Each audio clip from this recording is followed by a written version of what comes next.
Olá, meu povo do YouTube, como é que vocês estão? Tudo certo? Professora Ig, mais uma vez aqui para mais uma aula aqui do YouTube. A gente tem produzido uma sequência de aulas muito bacanas, com conteúdo de oratória, e hoje é um tema que eu adoro: como eliminar os vícios de linguagem. Será que você tem vício de linguagem? Muito provavelmente você tem. E hoje você vai entender por que eles não são bons e como você pode tirá-los, retirá-los da sua fala. Como eu já falei para vocês, meu nome é Ig, tá aí na telinha, mas caso alguém não se lembre, eu sou professora de teatro, sou atriz, sou dubladora e sou professora de oratória aqui do Clube da Fala. Vamos lá então? Joãozito tá ali comigo. Podemos começar, João? Já está aparecendo? Então, maravilha. Como eliminar os vícios de linguagem? João, você tem vício de linguagem? Mais ou menos. Como é que é mais ou menos? Entendi, já tá começando a tomar consciência e vai parando de fazer. Evitando. É um processo, gente. Tirar vício de linguagem não é da noite pro dia. A gente precisa primeiro tomar consciência e depois a gente começa a tirar. Mas o que é vício de linguagem, Ig? Vamos entender então o que é vício de linguagem. Em relação à oratória, a gente chama de vício de linguagem aquelas palavras ou sons que surgem na nossa fala de uma forma involuntária, repetitiva e que não possuem sentido. Os vícios de linguagem, eles são inimigos de uma boa comunicação. Vocês já ouviram alguém falando assim? Oi, o meu nome é Ig, né? Eu, Isso é uma fala cheia de vícios de linguagem. E isso não transmite segurança, isso não ajuda a gente a ter uma boa comunicação. Então, o primeiro passo para que a gente possa retirar os vícios de linguagem é entender o que são vícios de linguagem. São essas palavras ou esses sons que vão aparecer na minha fala de uma forma involuntária, inconsciente, repetitiva e que não possuem sentido nenhum para a mensagem que eu quero passar. São duas categorias de vícios de linguagem. Será que você tem alguma das duas? João, qual categoria você vê mais na sua fala? Qual categoria? Sabe quais são as categorias? De cabeça, não. Mas tem algum que você repita muito? Ué. Né? É coisa de influente. Ah, olha o outro trazendo o disque. Quem ainda não sabe o que é disque vai caçar nos outros vídeos do Clube da Fala o que é disque. Mas esse e é de uma das categorias. Será que vocês também têm, assim como o João? Todo mundo tem, gente. Todo mundo tem. As duas categorias são as seguintes: vícios de hesitação e vícios de interjeição. Qual é a diferença? Os vícios de hesitação são os vícios do pensamento, como o seu João acabou de falar pra gente. Aqueles vícios que aparecem quando a gente está pensando. É... E entre uma ideia e outra, eu começo a sonorizar o meu pensamento. Esse é o vício de hesitação. Não são palavras, são sons, são essas extensões das vogais. Não são mais palavras. E a outra categoria, os vícios de interjeição. Vícios de interjeição são aquelas palavrinhas que surgem no lugar das vírgulas, dos pontos, que geralmente exprimem sentimentos e emoções, mas não necessariamente. Então, quais podem ser as palavras? O né, o então, o enfim, o tipo assim, o cara, o entendeu. Essas palavrinhas de interjeição, elas têm muito a ver com a região também. Então, aqui, por exemplo, no Rio de Janeiro, eu sou daqui do Rio, o Clube da Fala fica aqui no Rio de Janeiro, a gente usa muito o cara, o tipo assim. O que mais que tem aqui no Rio de Janeiro que as pessoas falam muito? Acho que esses são os irmão, brother, irmão e o brother, que aí tá juntinho.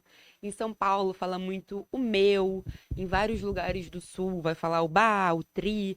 Então, assim, gente, dependendo da tua região, você vai ter os vícios que são característicos. Mas tem aqueles que transcendem as regiões. O né, por exemplo, é um vício que está na fala de muita gente. E o né nada mais é do que a contração de duas palavrinhas.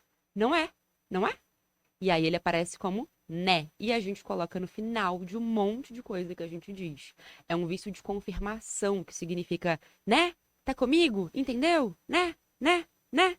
E qual é o problema disso? Tem problema eu usar um né na minha fala? Não. O problema é quando tem 30 nés em uma fala de 2 minutos. Aí ele é repetitivo, ele é involuntário e ele deixa de fazer sentido. E por conta disso, ele se torna um vício de linguagem. Então agora vocês já sabem as duas categorias de vícios que a gente tem: vícios de hesitação e vícios de interjeição. Os vícios, eles causam danos à nossa fala? O que vocês acham? Já pensaram sobre isso? Sim, gente, os vícios causam muitos danos às nossas falas. Nossa fala, as nossas falas. Eles sujam a fala, eles dificultam na organização do pensamento e eles transmitem insegurança para a pessoa que está ouvindo, para o ouvinte. Eles não têm necessariamente a ver com o teu domínio do conteúdo. Muitas vezes a gente domina o conteúdo daquilo que a gente está falando, mas a gente não tem uma estrutura organizada da nossa fala. E aí os vícios aparecem. Eles também não têm necessariamente a ver com a insegurança. Muitas vezes uma pessoa tem segurança na hora de falar, mas ela não estrutura esse pensamento, e aí os vícios aparecem várias e várias vezes. E aí eu queria perguntar para vocês, até perguntar para o João ali que está do outro lado também, se você acha, João, que é possível a gente escrever um relatório, escrever uma redação numa balada? Impossível. Outro dia um aluno falou para mim, acho que é um pouco difícil, mas dependendo... Não, gente, não tem como escrever uma redação, fazer um relatório numa balada. Assim como também não dá para a gente organizar nossos pensamentos se a gente fica sonorizando eles. E aí, mais especificamente, com os vícios de hesitação, como o o i, o an. Então, se eu estou numa situação em que eu preciso, por exemplo, improvisar, alguém me fez uma pergunta que eu não estava esperando. De cara, costuma vir na nossa boca. Eu tô aqui pensando, só que eu tô tendo uma briga entre aquilo que eu tô pensando, organizando o meu pensamento, e o som que eu tô produzindo. Aí vocês que estão aí do outro lado podem pensar e falar, Ig, mas eu penso muito mais rápido do que eu falo. O que que eu faço? Não são só vocês, não é só você que tá aí do outro lado. Torcida do Flamengo, do Botafogo, do Vasco, do Fluminense, pensa muito mais rápido do que produz as palavras. Porque aqui dentro, gente, aqui, são os nossos pensamentos, são nossos neurôniozinhos que produzem nossas ideias. Mas quem é responsável pela fala é a boca. É aqui que a gente produz a nossa voz, através da nossa expiração. A gente produz a voz e, consequentemente, produz a fala. É um exercício motor. Então, a coitada da boca, ela não dá conta de acompanhar na mesma velocidade aquilo que a gente está pensando. E, por conta disso, a gente precisa pausar, silenciar, organizar as ideias. Eu não consigo me organizar se eu fico. "Ahn, é, e. Né? Né? Né? Ainda mais se eu já tô nervosa, ainda mais se eu já tô numa situação desconfortável, de insegurança. Aí mais ainda que eu preciso me atentar para silenciar, pausar e evitar os vícios de linguagem. Agora que a gente entendeu quanto que um vício atrapalha a nossa fala, como que eu faço para eliminá-los? Primeiro passo, gente, é ter a compreensão de que a nossa fala é um texto. Um texto é composto de palavras e de pontuações. A gente, na nossa fala, tem as palavras, mas a gente não pontua. Como a gente não pontua, o vício aparece. A gente já entendeu que os vícios atrapalham. João, você acha bonito ouvir uma pessoa falando assim? E. Ah, Um pouco incômodo. Eu um achava pouco incômodo. antigamente que era ok, mas depois que eu vi alguém conversando, você consegue sentir diferença. Consegue sentir a diferença. Você consegue ter mais credibilidade com aquilo que a pessoa te fala, consegue ouvir por mais tempo. É claro, gente, uma pessoa pode ser fantástica, ter muito conteúdo, dominar demais aquilo que ela tá falando, e isso não tira todo esse valor que ela tem. Só que imagina ouvir uma apresentação de 2 horas cheia de vício de linguagem. Não é uma coisa gostosinha de ouvir, não é uma coisa aprazível. Então isso começa a incomodar, o vício começa a atrapalhar. Por isso que a gente tem que tirar. O vício, ele atrapalha não só quem está ouvindo, mas ele também atrapalha quem produz, quem fala, porque dificulta nessa organização de pensamento. Então vamos lá. Como que a gente tira vício de linguagem? O primeiro passo é esse. É entender que a minha fala é um texto. Um texto tem palavra e um texto tem pontuação. Agora, o que a gente faz na prática de fato? São 3 coisinhas muito importantes que vão te ajudar a retirar os vícios. Primeiro lugar, respiração. Segundo lugar, articulação. E terceiro lugar, pausas. Pausas silenciosas. Respiração. Lembram da primeira aula? Se não lembram, vão procurar por aqui, não sei em que lugar da telinha, mas vão procurar o vídeo, o primeiro vídeo que a gente gravou aqui dessa sequência de aulas. Eu falo sobre a importância da respiração diafragmática para controlar a ansiedade, inclusive, mas também para as palavras, para a produção da nossa voz. É muito importante que a gente respire enquanto a gente fala. As pessoas não costumam respirar. E aí a fala vai ficando aquela coisa assim, pesada. E aí ela começa a ficar sonorizando o pensamento ao invés de respirar. Então você precisa aproveitar os momentos de pontuação para inspirar e expirar o ar com as palavras. Respire quando você for falar, quando você for se comunicar. Ig, mas eu já estou respirando. Se eu não tivesse, eu estava morto. Obviamente, gente, mas eu estou falando isso de uma forma consciente. É preciso que você treine a tua respiração diafragmática e conscientemente, para que você respire enquanto você fala. Então, a gente inspira nas pausas e a gente expira soltando as palavras. Beleza? Primeiro ponto. Segundo ponto, articulação. É muito importante que a gente articule muito bem as palavras que a gente diz, especialmente se a gente está no online. Uma baixa articulação no online, no digital, prejudica a nossa dicção. Então, é muito importante que você articule bem as suas palavras, porque isso vai te ajudar melhor a organizar as ideias. Quando a gente articula pouco, quando a gente começa a correr, acelerar, fala, a gente acaba comprometendo a dicção e não consegue pensar direito. Então, respira, mantenha um ritmo de fala que seja bom, que seja gostoso de ser ouvido e de ser falado, mas que as palavras sejam bem articuladas, que a sua dicção seja boa. Terceira coisa, pausa. Dê pausas enquanto você fala. É muito importante que a gente pontue aquilo que a gente fala. Por quê? Porque a nossa fala é um texto, gente. Não dá para ler um texto sem vírgula e sem ponto. A gente, inclusive, vê um monte de meme na internet de ideias que ficam trocadas pela falta de pontuação. Uma pessoa quer dizer uma coisa e aí, como ela não coloca uma vírgula, sai uma ideia completamente diferente. Na fala é a mesma coisa. Por mais que a gente consiga se entender melhor oralmente, a falta de pontuação muitas vezes tira o significado ou empobrece aquele significado. Uma boa pausa dada no local correto pode criar um momento de ápice, de suspensão, de querer, meu Deus, o que vem agora? O que aquela pessoa vai dizer? É a pausa que faz isso. Fora que ela vai ajudando a gente a organizar melhor as ideias e a respirar melhor. Então pensa assim, uma pausa curtinha no meio de uma ideia é algo que dura cerca de 1 segundinho. É aquela pausa da vírgula. Já uma pausa um pouquinho maior é uma pausa que dura cerca de uns 3 segundinhos. É um ponto. 2, 3. E eu preciso ficar falando com as pessoas e pensando 1 ou 3 segundos? Não, isso é uma questão de exercício, de prática, até que isso se torne um hábito, uma constância na tua fala. Algo que se torne realmente internalizado. Vai ser quando você aprender. Mas o primeiro passo é esse. Tomei consciência de que minha falha é um texto, respiração, articulação e pausas.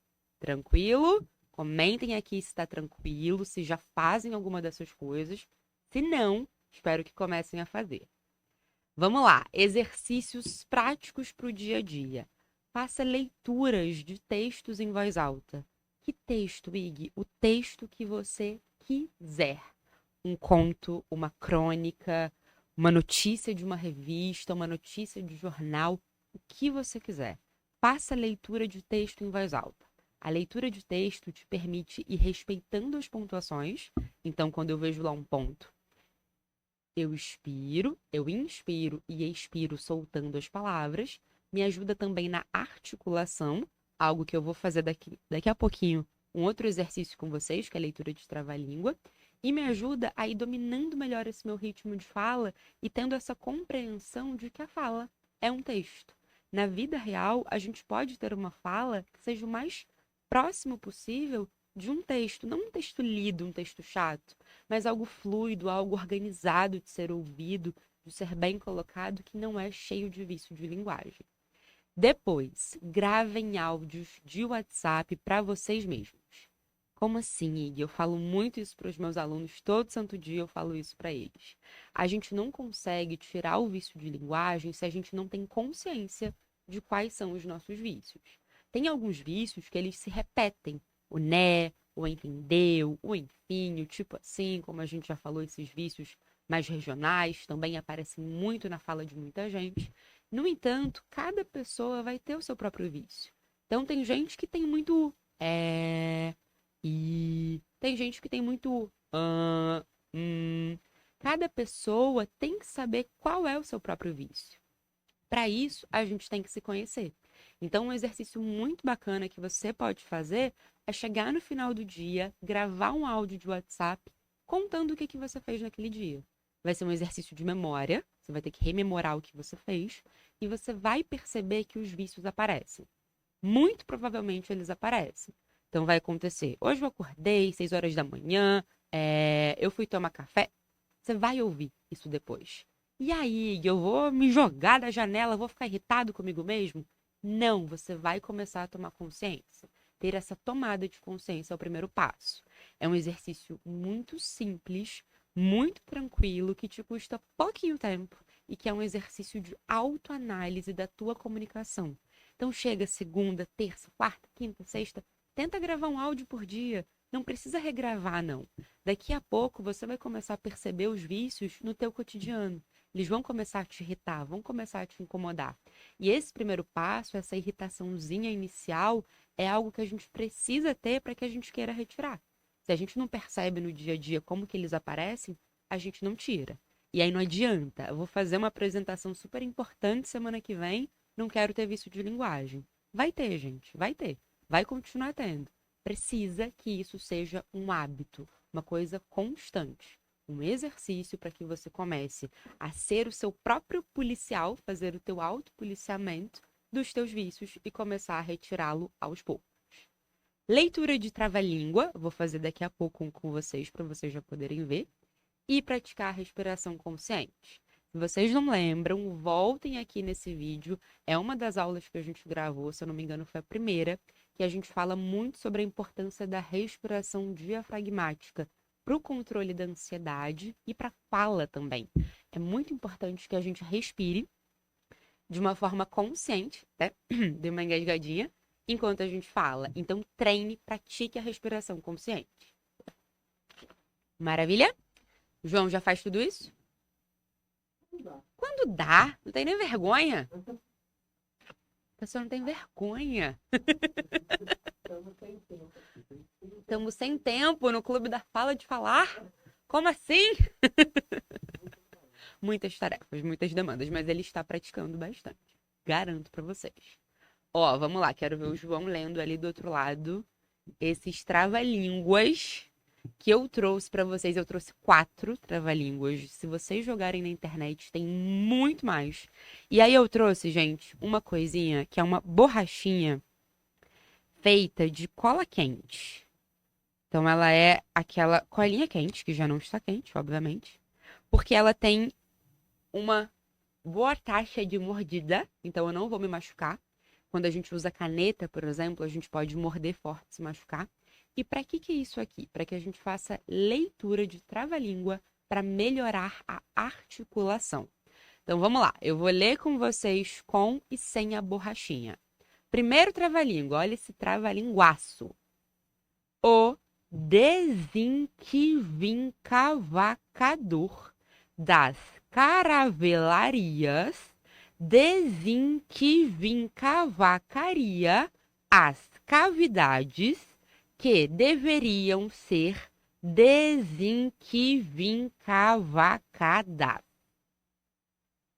Leu? Bebe uma aguinha. Porque dá sede. Só de fazer uma vezinha usando o impedidor, a gente já sente a musculatura da boca se abrindo mais.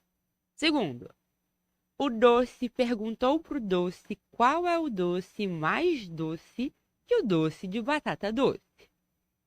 O doce respondeu pro doce que o doce mais doce que o doce de batata doce é o doce do doce de batata doce. Meu Deus, Igor, eu vou ficar passando vergonha lendo trava-língua? Vai, gente, vai ler trava-língua, porque é isso que melhora a nossa articulação. Criança, quem tem criança em casa, pega os filhos, pega os sobrinhos para fazer competição de trava-língua, a criança adora. Inclusive, os filhos dos meus alunos, eles dão uma surra em todos eles, porque eles mandam muito bem no trava-língua. E vocês podem praticar trava-língua porque vocês percebem como ajuda. Olha esse aqui agora, quero ver o João lendo ali do outro lado. O bispo de Constantinopla é um bom desconstantinopolitanizador. Fala aí, João, essa palavra. Oh, tá pequenininho. Ali pra ele tá menor, gente, não é? O quê? Só o final. Tanizador.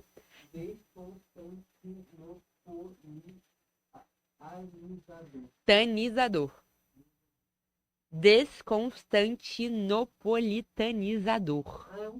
É um T, é um T. É a culpa da fonte.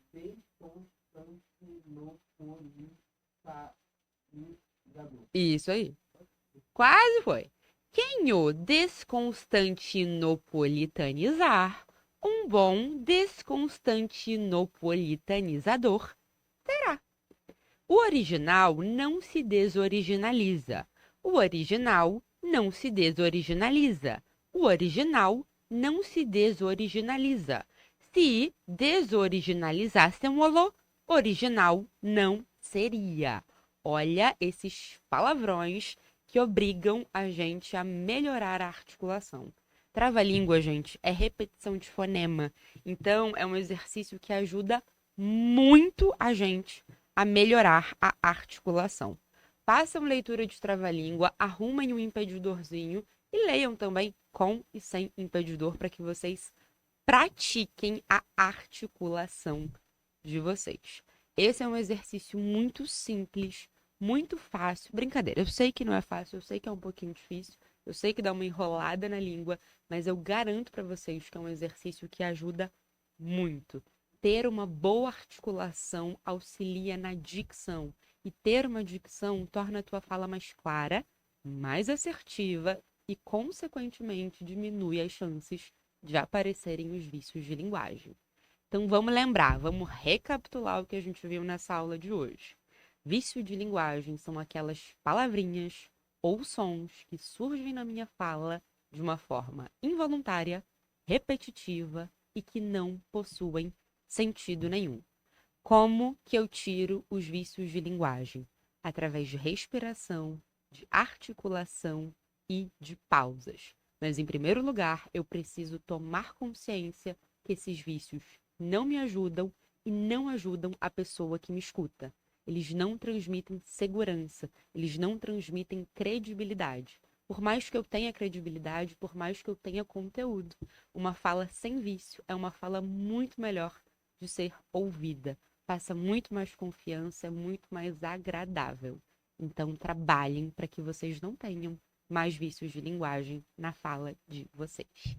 Muito obrigada! Se vocês gostaram desse conteúdo, por favor, comentem aqui embaixo. Me digam se já fazem alguma dessas coisas, se vão começar a fazer. Enviem esse vídeo para aquelas pessoas que vocês sabem que tem muito vício de linguagem na fala, que pode vir a tirar, e pratiquem. A gente se vê numa próxima. Beijo!